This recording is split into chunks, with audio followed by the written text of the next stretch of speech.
I'm your host, Mukunda Raghavan, and today I'm joined by my frequent collaborator and lifetime partner in crime, my cousin Krishna Parthasarathi, who's been on the show quite a few times, hosting with me.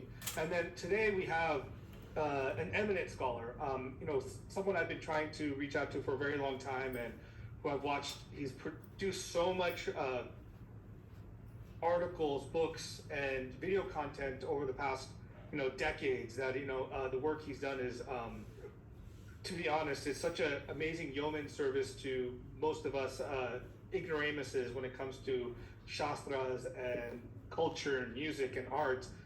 It's the the magnanimous, prestigious Dr. Bharat Gupchi. Welcome to the program. Namaste, sir. Namaste. Namaste. Namaste. Namaste, Krishna. Yes. Well, so for most of our listeners, Bharatji is a professor of both Greek and Sanskrit. He has studied Greek theater, classical Indian theater, music, arts, and generally the culture of India and Greece. And it's a very unique combination that I don't think we see that often amongst a lot of Indian scholars that have such a deep erudition when it comes to both these cultures. So, Dr. Gupchi, can you tell us a little about your background? How did you grow up, and what pushed you towards learning this? Okay, namaskar to you both and to your audience. I will start with just an auspicious Vandana of Shiva. Ganga Taranga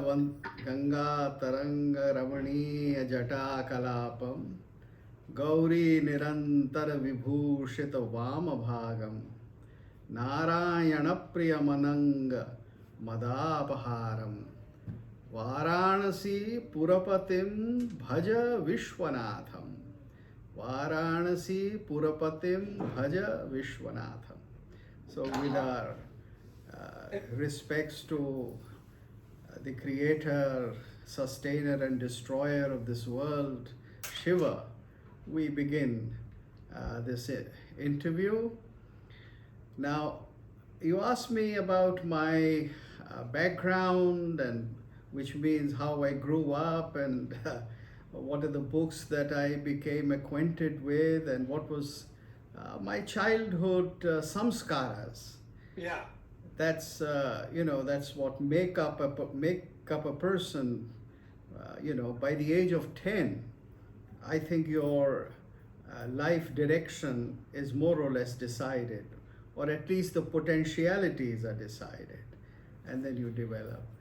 Well, I was born in a middle class Hindu family, Vaishya Agrawal, in a small town close to Delhi called Muradabad. And my family is a business family. So we grew up in this town. I grew up in this town. And I lived with my grandma till the age of 4.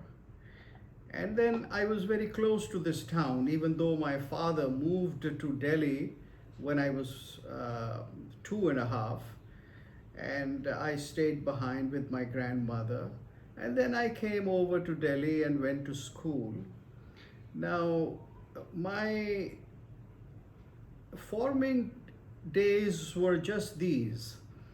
And the text I was raised on just by listening to them was the Tulsikrit Ramayana, Ramacharita So my parents would do a daily patha in their puja, and obviously there were other rituals concerning the Ramayana. So the text of Ramcharitmanas was something which went deep into me from the very, very early days. So that's one. Now the second great impression in my childhood was classical music. My uncle, he was a student of North Indian classical music.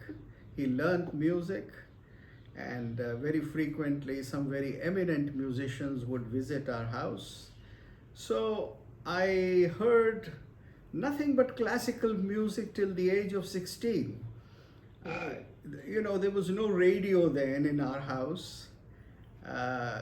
And when the radio came, then my uncle would allow only classical music to be played on it. No film songs, no Vivid Bharati, nothing of that sort. So the only music I heard till the age of 20 was perhaps classical music and some Rabindra Sangeet.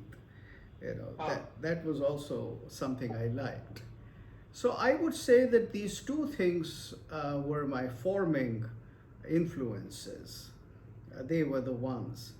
And of course, my father could read Sanskrit, and he would very often do a part of the Bhagavad Gita. And so I became acquainted with Bhagavad Gita. And by the age of 7 or 8, I think I had a couple chapters by heart. And so these were my very forming things, right early. And then I went to a school which was managed in Delhi by a very enlightened Bengali gentleman called Ashish Chandra Dev. He was a great combination of Bengal Renaissance and fondness for Shakespeare and the East and West together. So he used to make me stay after school and teach me Shakespeare specially and recite Shakespeare to me. And he would ask me to enact Shakespeare. And I still remember when I was 11, I enacted in the school play, which was the first scene of King Lear, and I played Lear. All the rules of the stage. Nanati Paduku Natakamu. Yes, exactly. Now, this was it. Also, then he was very fond of me. He would give me the best of English literature. And a couple of times he used to take me to a special school in the summer, and I would be able to read Sir Walter Scott and all that. So I finished my schooling from what was called then in Delhi a very eminent school called Cambridge School. And I had all these things in my mind. And I came to college. I started as a student of science, physics honors in a very good college of Delhi, still regarded as a top college called St. Stephen's College. Oh yeah, it's part of Delhi University. Yes, yeah, that's right. And so after 3 months of physics honors, I decided that this was not my cup of tea. I was writing some poetry, I had too much music in me. I had also done a bit of violin for about a couple of years when I was 14. Wow. Yes, classical violin. So with all this, I decided that I would do literature. And I thought that I can do Hindi literature on my own, I can do other literatures, read. So let me specially get trained for English literature. I joined English honors, and then I went for English MA at St. Stephen's College. And it was a very good place, massive library, wonderful things to read. And I started reading the first thing in college. Now, the first book, which kind of, what should I say? It just came before me because it was there in the new arrivals. It was a book which was selections of Shri Aurobindo's writing called The Future of Man. And it's a beautiful book. I picked up, took it home, read it within a couple of days, the whole big volume. Can you repeat the title one more time for our listeners? Yes. This was a beautiful book with a white cover with a picture of Shri Aurobindo called The Future of Man. The And- future of man. Thank Yes, and this was, I think, if I remember correctly, edited by B.P. Saint Hilaire, a disciple of Sri Aurobindo. And the book contained selections from the writings of Sri Aurobindo and the mother. So it just so happened that I was introduced in college and not to anything else except Sri Aurobindo as the first thing. And I took fancy to him, and in next 3 years, I read almost everything by Sri Aurobindo. You know, all those beautiful big tomes like the Integral Yoga and Life Divine and all those big things. I was a very voracious reader. I used to read many kinds of things, many disciplines. And I had, during this time, I finished all the 36 plays of Shakespeare and his 4 poems and plays. I mean, I would spend hours and hours in the library. And something else happened, which was a great boon, so to speak, for me. I came in touch with the Sanskrit professor who was teaching Sanskrit in the college and in the university. Okay. And he could see that I had some smattering of Sanskrit, and I knew the Bhagavad Gita, so he offered to teach me, and he started teaching me after I finished college. Then from 4 to 6 in the evening, I would go to his home, which was right on the campus, and he would teach me Sanskrit. Bharatji, this is similar. When I was in Delhi University, I spent 1 year studying there. Okay. I learned Sanskrit from Dr. Prem Singh. I think he was a student of Engels at the time. He came from U.S. back to India. I knew Prem Singh very well. He was a great friend. So I used to go. He used to make me come in the morning. Before to 2-3 hours, we do Sanskrit together. He was such a jovial, loving guy. Very I nice. enjoyed his presence. Very, a clean-shaven Sikh. And Yes. yes, he was a dear friend. Yeah. He was I enjoyed my time with him, but it just reminded me of Yes, what you were talking certainly. about going in the evening to study Sanskrit. It was very similar. So this professor called Professor Satyabhushan Yogi, he taught me for 5 years, and I think he made me plod through the whole Sanskrit MA course in next 5 years, And so when I finished, I had an official BA honors and MA in English literature, and I had an unofficial MA in Sanskrit. And I was a very active student in college. I became, after the first year, I became the secretary of the Literary Society, secretary of the Shakespeare Society, secretary for the Sanskrit Hindi Sahitya Sabha. And so I was very active, and I think in my 5 years in college, I invited almost every literateur who lived in Delhi to speak in college in the afternoon. So people like Harivansh Rai Bachchan and Agge. Yes, Amitabh's father. Yes. I invited him twice, and he gave a lecture on Yeats and on Chayabad in Hindi literature.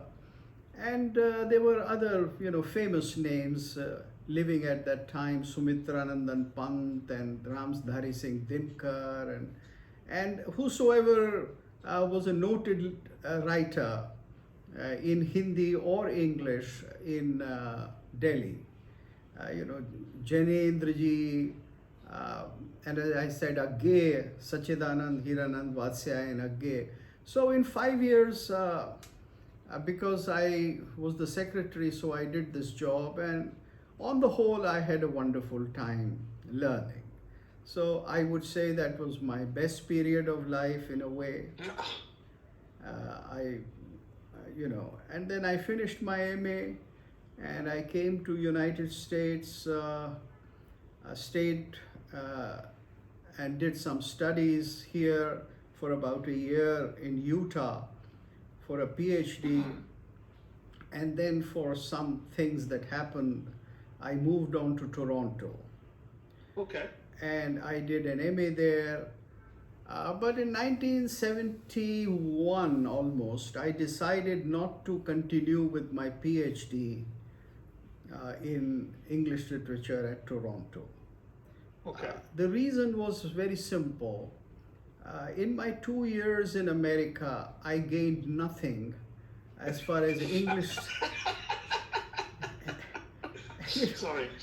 As far as English literature or anything Western was concerned, because I had done it all, you see. In 5 years in Delhi at St. Stephen's College, I had done it all. And I had done it much better than I could do it at University of Utah or even at Toronto. But at Toronto, I met two great people, two great teachers. One was, the famous literature and critic called Northrop Frye. So I took a course from him, and for 1 year I was a student. And then the great Marshall McLuhan, who was the founder of the media studies. At that time, he was just an upcoming scholar exploring a new area. But he was brilliant. And so he initiated me into the media studies. And very thoroughly I understood media studies and then pursued it for the rest of years in my life. And in 94, the University of Toronto awarded me a McLuhan Fellowship and asked me to come and teach for 3 months media and media studies, which I did. So this was my foray in United States and Canada. Then in 71, I decided not to continue my PhD, not to settle or not to do anything in America anymore, and I went back to India because I wanted to study. Although I was offered. Balaji, can I interrupt you for one Please, minute? And please. just for our viewers, Yeah. can you say a little bit about Marshall McLuhan's insights into media? Just a little bit of whatever you want to say about it that was inspiring for you, because I'm very inspired by this. It was a great insight.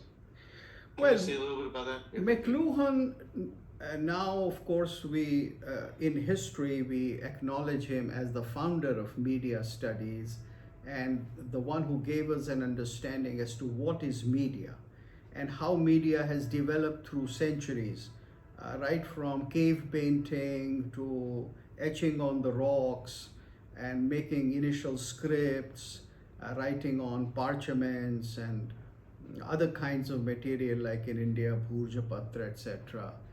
And then from writing on paper, etc., then comes many centuries later the printing press.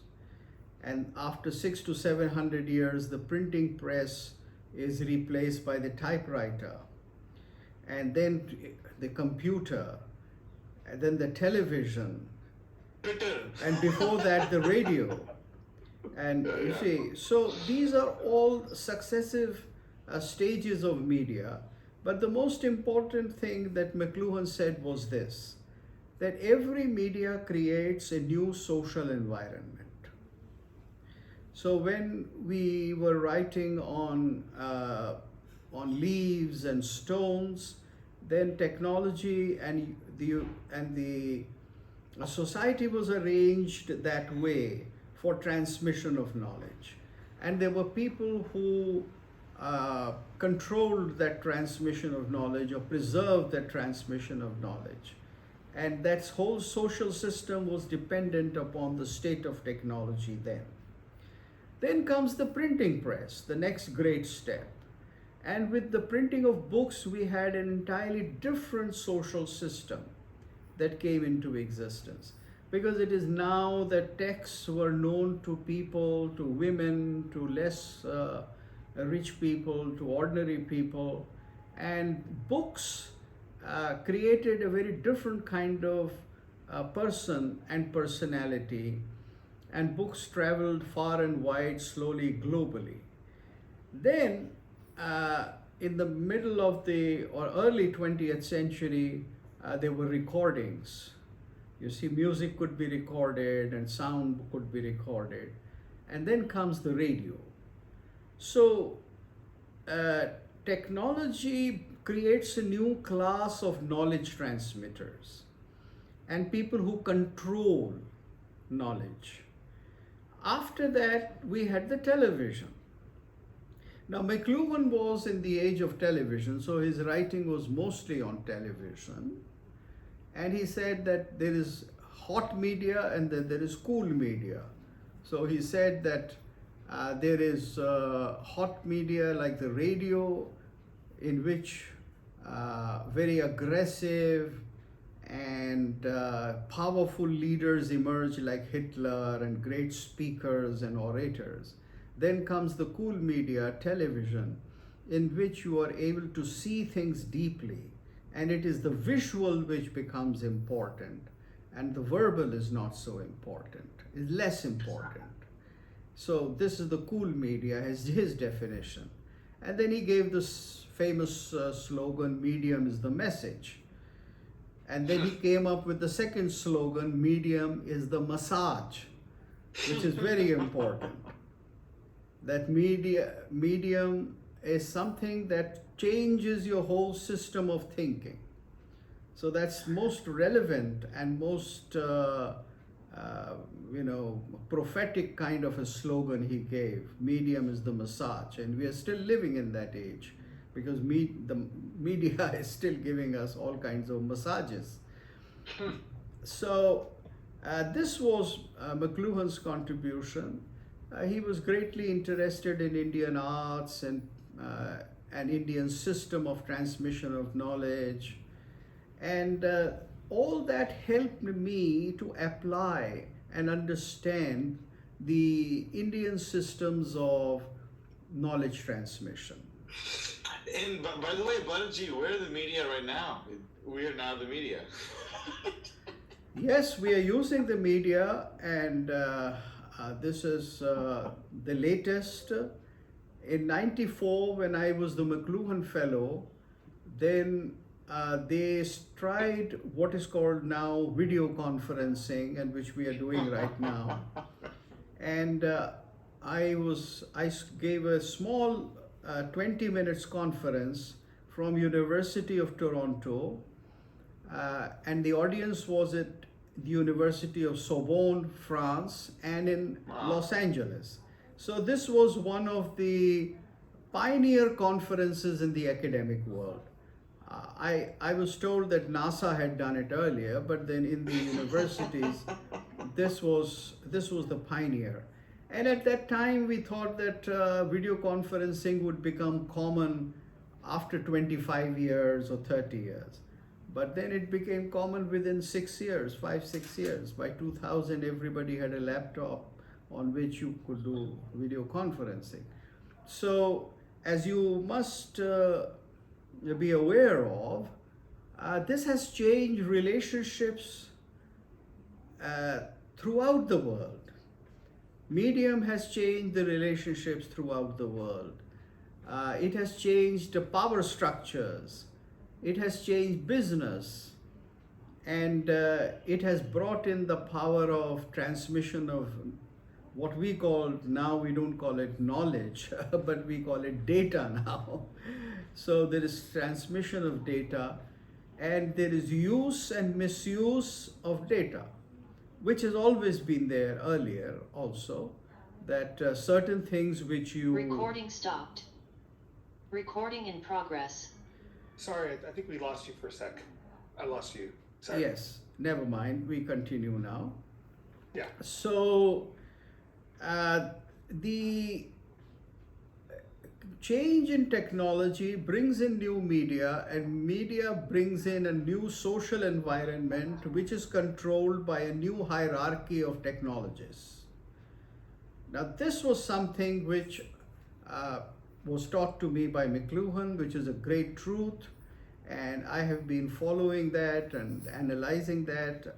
I did teaching at media studies at University of Hawaii and here and there, many lectures, and I still do give lectures on media, because media is related to poetry, it is related to theater, it is related to all arts and the audience. It's a big network, and then it is Right. related to our theory of communication, theory of meaning, the concept of rasa and aesthetics. So India has developed a theory about media in a very deep way. So McLuhan Right. concentrated on the technological aspect of it. So I So, think Balaji, I have the on- benefit of both. So on that point, I mean, if we can take it back to 1971, you had just decided not to pursue your PhD. Yeah. What did you decide to do? I mean, PhD in English. What did you decide to do then? I mean, Well, I came like back to Delhi. I started teaching at Delhi University. I always wanted to be a teacher, not go for civil services or administrative thing so I did my heart's desire, which was to teach. And then I once again became a student of Satyabhushan Yogi ji and did deep study of Sanskrit. And also, this is the point when I started practically learning music.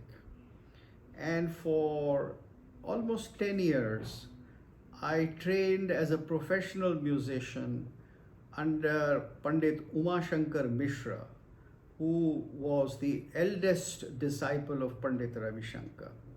So I learned to play the sitar and later on the sur bahar.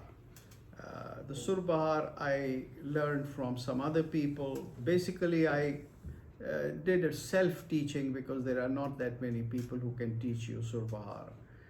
And so I became a classical musician also.